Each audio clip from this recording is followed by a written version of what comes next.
जी बच्चे, बहुत आसान टर्मिनोलॉजीज हम पढ़ रहे थे और इसमें हमने जो है वो जब हमने ट्रॉफिक लेवल्स की बात की थी तो हमने कहा था कि ये न्यूट्रिशनल लेवल हैं।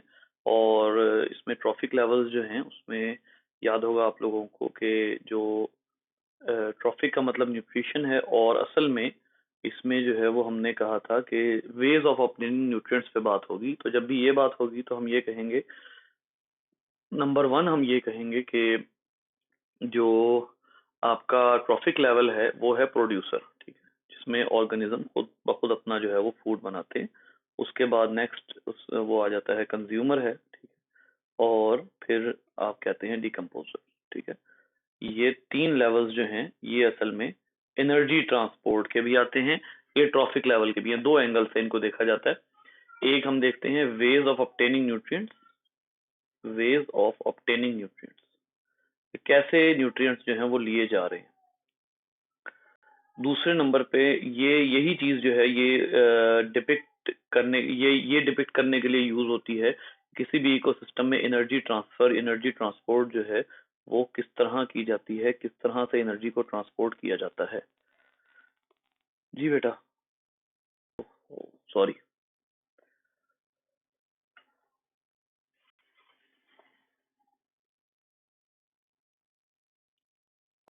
ये देखिए, ये जो है वो मैंने ये दोनों चीजें लिख दी, producer, consumer, decomposer, ways of obtaining nutrients और एनर्जी ट्रांसपोर्ट, ठीक है, ये हम बात कर रहे थे।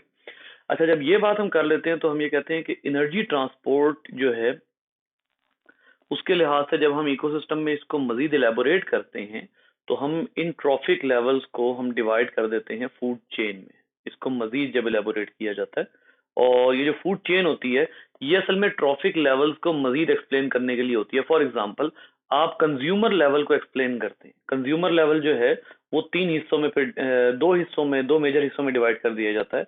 एक होता है हर्बीवोर्स और दूसरा होता है कार्निवोर्स, ठीक है। लेकिन जब हम थोड़ा सा और डिटेल में देखते हैं तो हमें पता लगता है कि हम इवन कार्निवोर कार्निवोर्स को मजीद डिटेल में देखते हैं। तो एक दफा जो है वो हम देख लेते हैं कि असल में ये फूड चेन है क्या। फूड चेन असल में आप कहते हैं a linear sequence, a linear sequence of monophagous, या इसको आप क्यों कह लेंगे a linear sequence of organisms arranged in monophagous pattern. Monophagous pattern, अब ये मोनोफेगस पैटर्न और ये लीनियर सीक्वेंस ये क्या चीज है। देखिए, आपको बहुत अच्छे तरीके से पता है कि एक जगह पर एक प्लांट है, उस प्लांट को जो है वो सबसे पहले हर्बीवोर खाता है, उस हर्बीवोर को सबसे पहले प्राइमरी कार्निवोर खाता है, फिर उस प्राइमरी कार्निवोर को सेकेंडरी कार्निवोर खाता है, सेकेंडरी कार्निवोर को टर्शरी कार्निवोर खाता है, और अल्टीमेटली ये किधर जाते हैं, ये डिकम्पोजर्स के पास चले जाते हैं। अब बेसिकली ये हुआ क्या है, ये लीनियर चेन है। लीनियर चेन का क्या मतलब है कि इसकी शाखें नहीं है, ये एक स्ट्रेट सीक्वेंस में अरेंज हुई हुई है। आगे मेरे पास जगह कम थी वरना ये सीधी जा सकती थी। ये एक ऐसी चेन है जो एक स्ट्रेट सीक्वेंस में यानी लीनियर सीक्वेंस में अरेंज हुई हुई है। तो आप क्या कहेंगे, a linear sequence of organism, ठीक है। ऐसे ऑर्गेनिज्म जो एक लीनियर सीक्वेंस में अरेंज्ड हो, मोनोफेगस पैटर्न, यानी एक ऑर्गेनिज्म जो है वो एक ही दूसरे ऑर्गेनिज्म को खा रहा है। अब ये मल्टीपल, जैसे ये प्राइमरी कार्निवोर है, प्राइमरी कार्निवोर फॉर, या ये मैं कह रहा हूँ सेकेंडरी कार्निवोर है। अब ये जो हर्बीवोर है ये सेकेंडरी कार्निवोर का हिस्सा भी बन सकता है, ये इस प्राइमरी कार्निवोर का हिस्सा भी बन सकता है, लेकिन फूड चेन में आप ये मेंशन नहीं करेंगे। फूड चेन में आप ये मेंशन करेंगे कि ये वाला ऑर्गेनिज्म इससे, ये वाला ऑर्गेनिज्म इससे, और ये वाला ऑर्गेनिज्म इससे खाया जा रहा है, और ये मर के इसके पास जा रहे हैं, बस। मतलब फूड चेन जो है वो अनब्रांच्ड सीक्वेंस है, अनब्रांच्ड है, इसके अंदर कोई ब्रांच नहीं बनी हुई, ये बिल्कुल स्ट्रेट चेन है, ठीक है। तो अ लीनियर, आप इसको जो है वो एक और अंदाज से भी डिफाइन कर सकते हैं। अगर मैं इसको कोशिश करूं तो ये होगा a linear chain of organisms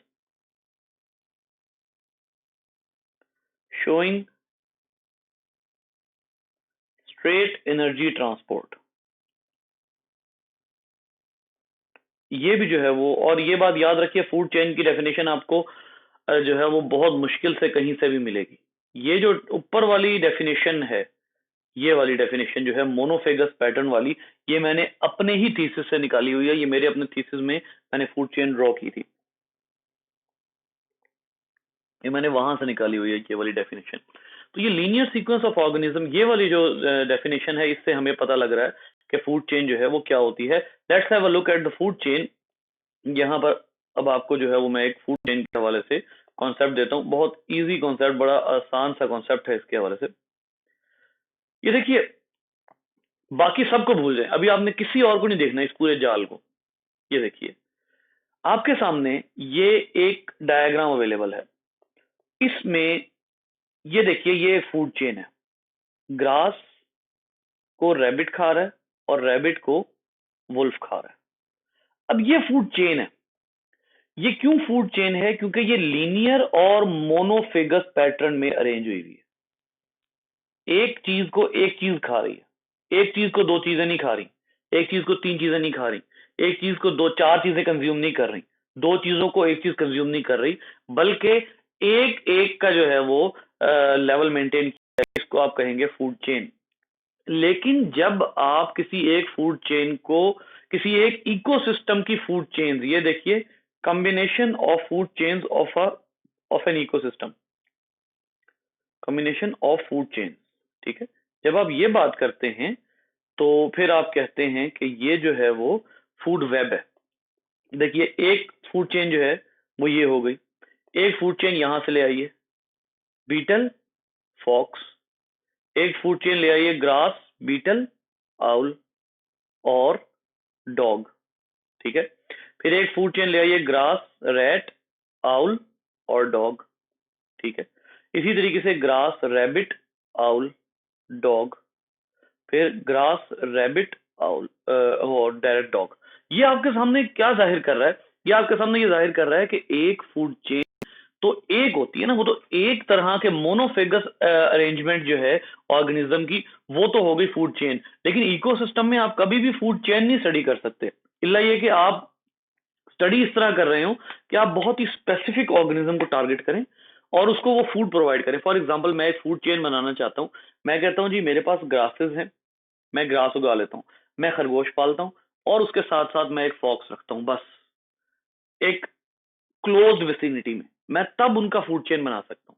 लेकिन जब भी मैं इकोसिस्टम में स्टडी करूंगा, मैं फूड वेब स्टडी करूंगा, क्योंकि एक फॉक्स जो है वो सिर्फ खरगोश को तो नहीं खाता, फॉक्स के पास तो कई तरह की आइटम्स होती हैं अपने इस पूरे इकोसिस्टम के अंदर, पूरे इकोसिस्टम के अंदर, ठीक है। तो इस लिहाज से आप कहते हैं कि ये जो है वो पूरा फूड वेब है, और इसको आप अगर study करते हैं तो इस तरह से अरेंजमेंट बनती है। हाँ, अब एक और चीज देखिए कि ये टी क्या है। टी जहां भी है इसका मतलब है trophic level, T means trophic, कि कौन सा ऑर्गेनिज्म किस ट्रॉफिक लेवल पे आता है। देखिए T1 का मतलब है प्रोड्यूसर्स, T2 का मतलब है प्राइमरी कंज्यूमर्स, T3 का मतलब है सेकेंडरी कंज्यूमर, T4 का मतलब है टर्शरी कंज्यूमर, ठीक है। इस तरह से जो है वो इसको T1 T2 T3 T4 वाली जो है ना, मतलब कौन सा ऑर्गेनिज्म किस ट्रॉफिक लेवल पर है।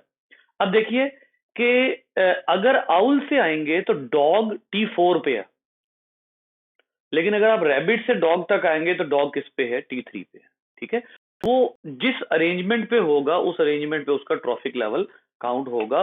तो this is a concept of food web and food chain, ठीक है। इस तरह से एनर्जी ट्रांसपोर्ट होती है और इस तरह से फूड जो है वो अगले आगे से आगे जो है वो ट्रांसपोर्ट किया जाता है। चलिए जी, इसके बाद आगे चलते हैं हम। ये आप लोगों को उन्होंने सारी जो है वो डिटेल दी हुई है, ये आपके स्मार्ट सिलेबस में नहीं है सारे टॉपिक को, ये यहाँ तक, ये आपके स्मार्ट सिलेबस में नहीं है। इसके बाद आया था जी प्रिडेशन एंड इट्स सिग्निफिकेंस। मुझे एक सेंटेंस कभी नहीं भूलता, मैं हमेशा एक सेंटेंस जो है वो बच्चों को बताया करता हूँ, और शायद मेरा ये सेंटेंस किसी बच्चे को जो है वो याद भी हो। बेटा सेंटेंस है, पहले मैं ये हेडिंग पूरी लिख लूँ, प्रिडेशन एंड इट्स सिग्निफिकेंस। जी, सेंटेंस में आपको लिख कर देता हूँ कि the world is green because of carnivores. जो दुनिया है उसके अंदर ग्रीनरी कार्निवोर्स की वजह से है। ये क्या सेंटेंस हुआ? जी, ये कैसा सेंटेंस हुआ? The world is green because of carnivores.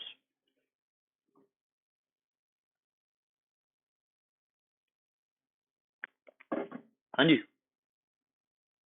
कोई पंजा आजमाई करें इस सेंटेंस पे।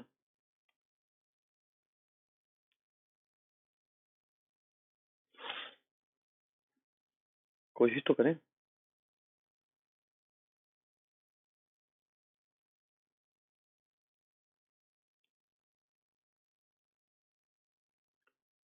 हाँ हाँ, कोशिश भी नहीं करनी ना, ये मसला है बेटा। इस सेंटेंस का मतलब ये है कि अगर इस दुनिया पे प्रिडेशन ना होती, अगर इस दुनिया पे कार्निवोर्स ना होते, तो जितने हर्बीवोर्स हैं वो तमाम के तमाम इस दुनिया की ग्रीनरी खत्म कर देते, यानी कि तमाम के तमाम प्लांट्स को खत्म कर देते। This is the meaning of the world is green because of carnivores. देखिए, हर्बीवोर्स को कौन खाते हैं? प्रोटीन ईटर्स खाते हैं ना। जो हर्बीवोर्स हैं, जितने भी हर्बीवोर्स हैं, उनको जो है वो प्रोटीन ईटर्स खाते हैं। अब जरा एक दफा, सिर्फ एक दफा एक अज्यूम करें, एक मिसाल। आपको ये अच्छी तरह पता होगा कि हमारे 2020 के दौरान हमारे जो है वो मुल्क के एक खास एरिया में एक कीड़े ने हमला किया था, जिसको आप उर्दू में कहते हैं टिड्डी दल, और उसको आप इंग्लिश में गालबन ग्रास हॉपर फैमिली का जो है साइंस में आप उसको शुमार करते हैं। उस टिड्डी दल ने आके आपकी गंदम का और एक दो और फसलों का सत्यानाश मार दिया था, बेड़ा गर्क कर दिया था पकड़ के। ठीक है, तो अगर इस जगह हमारे पास कोई ऐसे ऑर्गेनिजम्स होते जो कार्निवोर्स होते, खास तौर पे बर्ड्स, तो क्या करते? तो वो ये करते कि वो आपके इस एक पूरे इकोसिस्टम में आकर तबाही फेर जाने वाले इस कीड़े को खा जाते, खत्म कर देते, और आपकी फसलों को नुकसान ना होता। इस हवाले से एक बात और भी सुन लीजिए कि फॉर एग्जाम्पल, आप जो है वो ऐसे ऑर्गेनिज्म सर्दियों में या गर्मियों में ऐसे ऑर्गेनिज्म खत्म कर दें जो मच्छर खाते हो, उसके बाद आप देखिए कि आपका जो इर्द गिर्द मच्छर है वो किस तादाद में मौजूद है।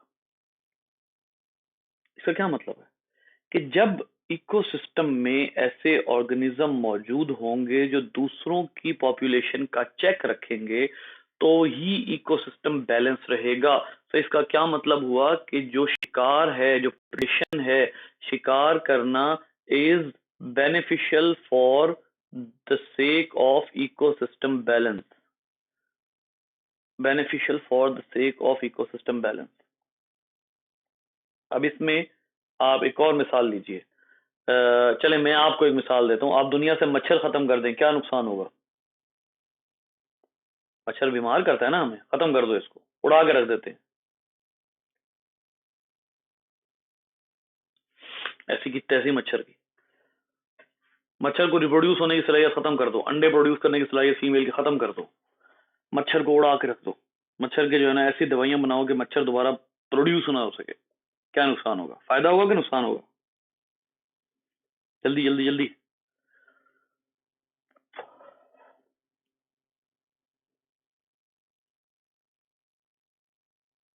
कोई तो हूँ हाँ करता है बंदा। हाय हाय बेटा, इसका नुकसान ये होगा। जी जी, बोलिए बोलिए, आप बोलिए, आप बोलिए।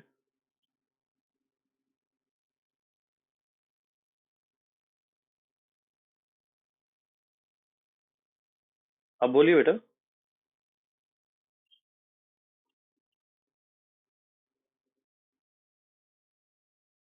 गुड, अच्छा ठीक है, बिल्कुल बहुत अच्छी बात है।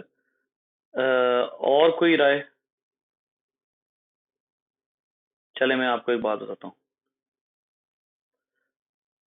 इसका नुकसान होगा, नुकसान ये होगा कि एक सेंटेंस जो है वो मैं यहाँ लिखने लगा हूँ, ह्यूमन विल एक्सपेंड अनचेक्ड। आपको पता है जानवरों की वजह से होने वाली बीमारियों में सबसे ज्यादा बीमारियां जो हैं वो मच्छर फैलाता है। अगर मॉस्किटो खत्म हो जाता है, इफ मॉस्किटो वेनिशेस, तो ह्यूमन की पॉपुलेशन को चेक करने के लिए जो बहुत बड़ा फैक्टर है इकोसिस्टम में, ये बात अजीब है, मकाना सी बात है, लेकिन जो है वो अगर आप ह्यूमन के फैक्टर को, मॉस्किटो के फैक्टर को माइनस कर देते हैं, तो इसका नुकसान ये होता है कि जो आपके ह्यूमन की पॉपुलेशन को चेक रखने वाला जो एक बहुत बड़ा ऑर्गेनिज्म है, जो कि उसमें ऐसे ऑर्गेनिज्म ट्रांसपोर्ट करता है, मच्छर ह्यूमन में ऑर्गेनिज्म ट्रांसपोर्ट करता है ना, मच्छर खुद तो वो नहीं है, पैथोजन नहीं है, लेकिन मच्छर पैथोजन ट्रांसपोर्ट कर देता है हमारे अंदर। तो अगर वो ट्रांसपोर्ट करने का सोर्स खत्म हो जाएगा तो ह्यूमन पॉपुलेशन अनचेक जो है वो डिवाइड होती रहेगी। अब ये जो चीज है, ये बजाहिर यूं लगता है जैसे ये अहमकाना सी बात है कि ह्यूमन के अगेंस्ट बात कर रहे हैं, लेकिन ह्यूमन को as a part of an ecosystem consider करें। जब आप part of an ecosystem human को कंसिडर करेंगे तो आपको यह पता लगेगा कि ह्यूमन अगर ज्यादा प्रोड्यूस हो जाता है तो वो इकोसिस्टम के लिए नुकसानदेह है। जैसे ज्यादा हर्बीवोर प्लांट्स के लिए नुकसानदेह हैं, वैसे ही ह्यूमन का ज्यादा होना भी नुकसानदेह है। तो मॉस्किटो खत्म होने से आप जो बहुत से ऑर्गेनिज्म का आपने जो फूड सोर्स वाली बात की है वो बिल्कुल परफेक्ट है। ये बात मैंने बाद में करनी थी, ठीक है, बहुत से ऑर्गेनिज्म का फूड सोर्स है, लेकिन ये बात भी फैक्ट है कि ये जो ह्यूमन है उसकी जो पॉपुलेशन है उसको चेक रखने के लिए भी मॉस्किटो का होना जरूरी है। तो ये जो प्रिडेशन है इसकी बिल्कुल यही मिसाल है कि जो प्रिडेशन है उसका जो उसका फायदा ही यही है। अब प्रेडेटर कौन कौन होता है, आप देखें ना, हमें हमारे जहन में प्रेडेटर के नाम से क्या आते हैं, लायंस, चीताज, फिर उसके बाद टाइगर्स। बेटा प्रेडेटर्स में बर्ड्स आते हैं, बहुत बड़े पैमाने पर बर्ड्स आते हैं प्रेडेटर्स में। प्रेडेटर्स में वो आता है बेटा भीड़, भीड़, वास्प जिसको कहते हैं, वो प्रेडेटर है, वो बहुत से कीड़ों का शिकार कर लेता है। प्रेडेटर्स में प्रेइंग मेंटिस आता है जो कि आपके पाकिस्तान के बहुत से नुकसानदेह कीड़ों को खत्म करता है। प्रेडेटर्स में वो आता है लेडी बर्ड, लेडी बर्ड, हाँ लेडी बर्ड जो है ना, वो जो लाल रंग का उसका मुंह जो है वो ब्लैक होता है, लाल रंग का जो है वो उसका, उसके विंग्स होते हैं, ब्लैक स्पॉट्स होते हैं उसके ऊपर। वो लेडी बर्ड जो है वो आपकी फसलों के लिए बहुत फायदेमंद है क्योंकि वो प्रेडेटर है। तो इसका क्या मतलब हुआ कि हर लेवल पे प्रेडेटर्स मौजूद हैं और वो दूसरे ऑर्गेनिजम्स को चेक में रखे हुए हैं, हर ऑर्गेनिज्म दूसरे ऑर्गेनिज्म को चेक में रखे हुए है ताकि किसी भी जगह पर पॉपुलेशन आउट ऑफ कंट्रोल ना हो। This is known as ecosystem balance. ये फायदा है प्रिडेशन का, ठीक है। तो ये जो है टोटल बात आप लोगों के इसमें वो लिखी हुई है। पूरा इकोसिस्टम जो है वो डिस्ट्रॉय हो जाएगा अगर प्रिडेशन डिस्ट्रॉय हो जाए। यहाँ पर जो है वो ये देखिए लिखा हुआ है कि ये सेंटेंस जरा जरा पढ़ते हैं। The size of each population is determined by the size of the other. If the number of prey is large this leads to an increase in number of predators. शिकार ज्यादा होगा तो शिकारी भी ज्यादा होंगे, ठीक है। The number of predator also decreases अगर फूड सप्लाई कम हो जाए। आप लोगों ने बहुत ज्यादा पढ़ा होगा जैसे या नेशनल ज्योग्राफिक वगैरह पे आता है कि किसी जगह पर अगर जो है वो खुश्का पड़ जाए, बारिशें वगैरह ना हो, तो वहां से हर्बीवोर्स माइग्रेट कर जाते हैं। हर्बीवोर्स के पीछे कार्निवोर्स भी माइग्रेट कर जाते हैं। क्यों? उनका फूड ही हर्बीवोर्स थे। हर्बीवोर्स का फूड प्लांट्स थे, प्लांट्स ग्रो नहीं हो रहे वाटर की वजह से, तो जब हर्बीवोर्स मूव करते हैं तो कार्निवोर्स भी मूव कर जाते हैं, इकोसिस्टम का बैलेंस आउट हो जाता है। तो ये प्रिडेशन बहुत जरूरी है इस लिहाज से। बेटा नमाज के बाद फिर अगला टॉपिक पढ़ते हैं।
देखिए इसमें हम आगे देखते हैं।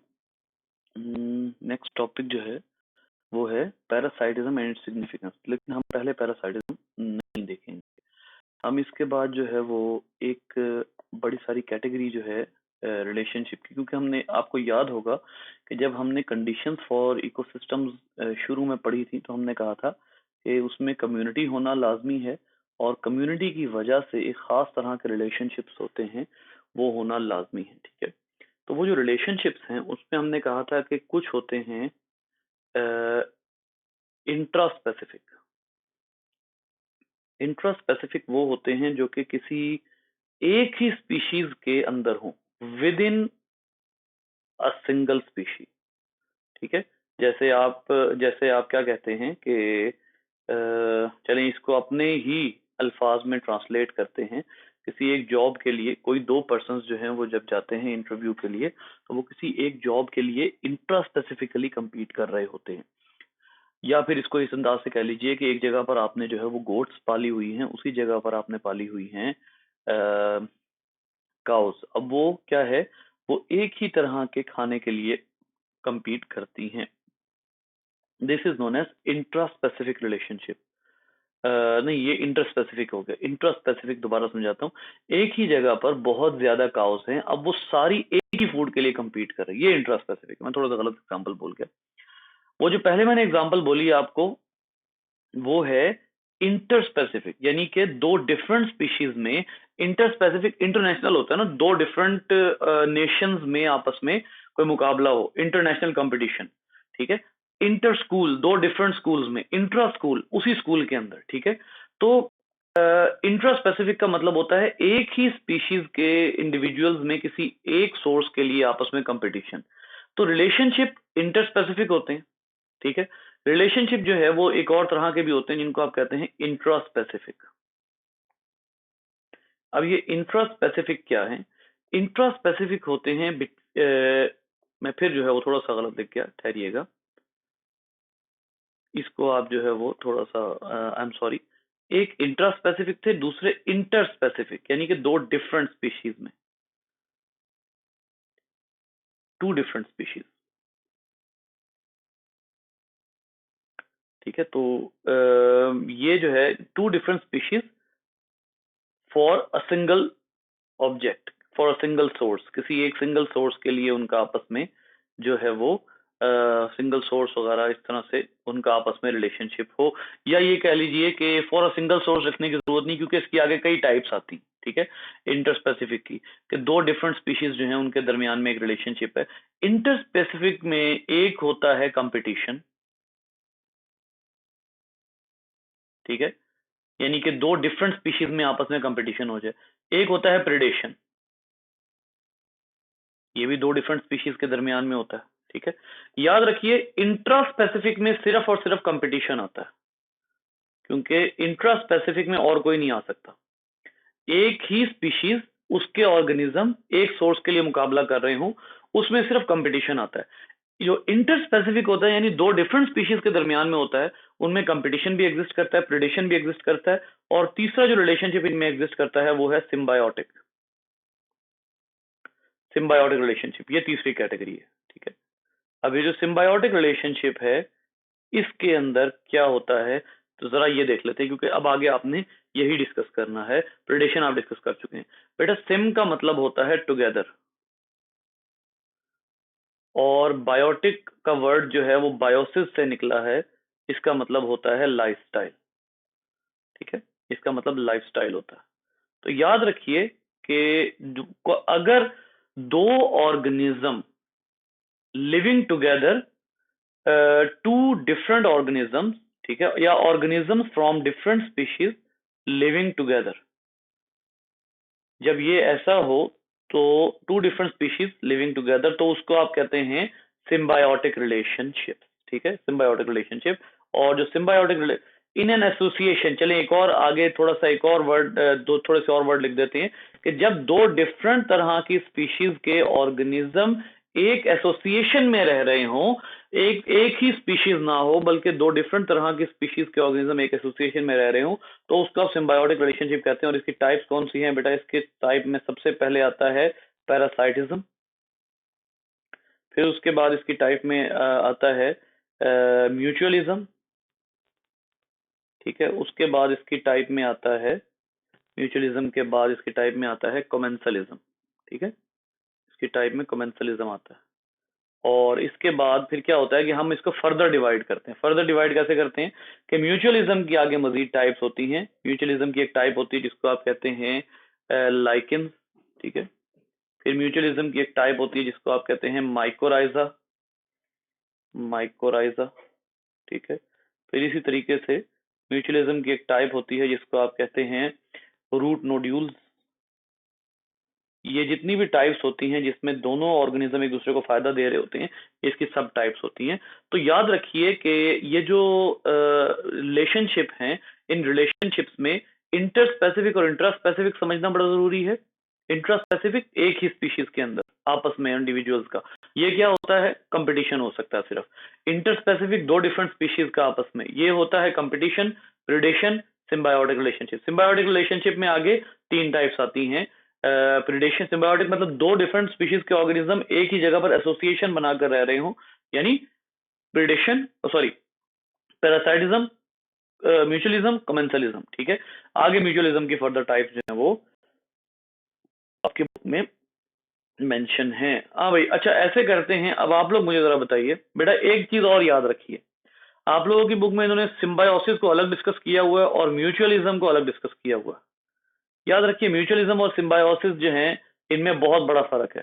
सिम्बायोसिस एक बड़ी टाइप है, उसकी एक टाइप पैरासाइटिज्म होती है, एक टाइप म्यूचुअलिज्म होती है, कमेंसलिज्म होती है। ये जो है ना, ये आज तक कंफ्यूज करके रख देने वाली जो है वो एक चीज होती है जिसको आप कहते हैं कि बिल्कुल ही बच्चे जो है वो परेशान हो जाते हैं कि इसमें म्यूचुअलिज्म और सिम्बायोसिस में क्या फर्क है। सिम्बायोसिस इकट्ठे रहना है, वो कैसे रहना है आगे वो अलग तीनों टाइप्स हैं। आप देखिए, सिम्बायोसिस का मतलब है बस इकट्ठे रहना, फायदा हो रहा है, नुकसान हो रहा है या कुछ नहीं हो रहा, वो आगे जाकर आएगा। फायदा हो रहा है तो म्यूचुअलिज्म, नुकसान हो रहा है तो पैरासाइटिज्म, कोई फायदा तो कोई नुकसान नहीं हो रहा तो कमेंसलिज्म। सिर्फ इकट्ठे रहना सिम्बायोसिस, सिर्फ इकट्ठे रहना। उसका नतीजा क्या निकल रहा है वो आगे अगले उस पर डिपेंड करता है।